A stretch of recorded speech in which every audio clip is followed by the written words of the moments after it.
You know, since the inception of the Commission, we have been, the more we get dumbfounded and nonplussed at the extent of the brutalities, we are dehumanized and demonized by the high command of the immediate past Hasina-led administration. You see, enforced disappearance is more terrifying than death. In case of death of a person, his family members can mourn his death and perform his funeral rites. But in case of a victim of enforced disappearance, his family members are naturally in the dark about his whereabouts.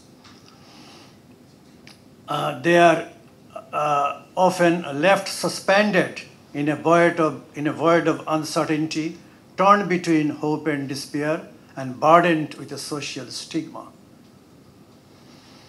You see, the judiciary failed to play a proactive role in curbing human rights abuses, including enforced disappearance. Enforced disappearance of the victims during the immediate past regime took place in a widespread and systematic manner. There is no gainsaying that fact. Had the judiciary been alert and responsive to the fundamental rights as enshrined in Part 3 of the Constitution, the offense of enforced disappearance could have been curbed to a significant extent.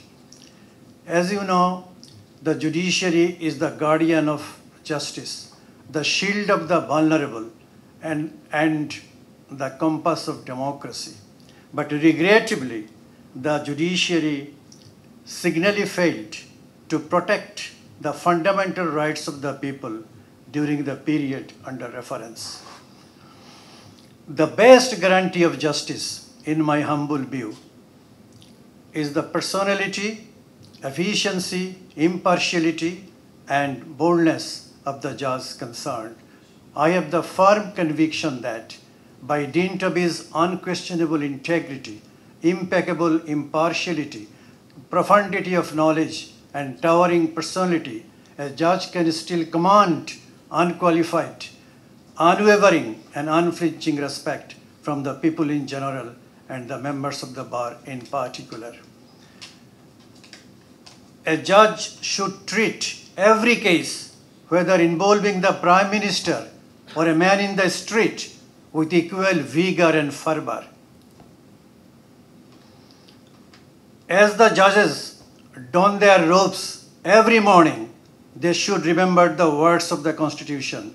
The Republic shall be a democracy where all fundamental rights shall be guaranteed. This guarantee should begin with the judges.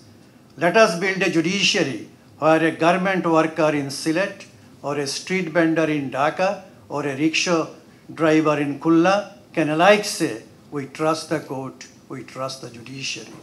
The journey is strenuous, arduous, taxing, demanding, and exacting, but the reward is immeasurable. You know, truth-seeking is the main job of the Commission. This is one of the key elements of transitional justice.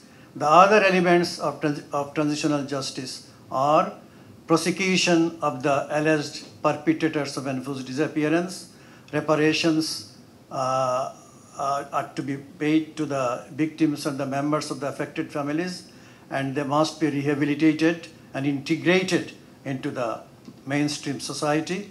Last but not the least, there must be institutional reforms by making necessary amendments in the relevant laws.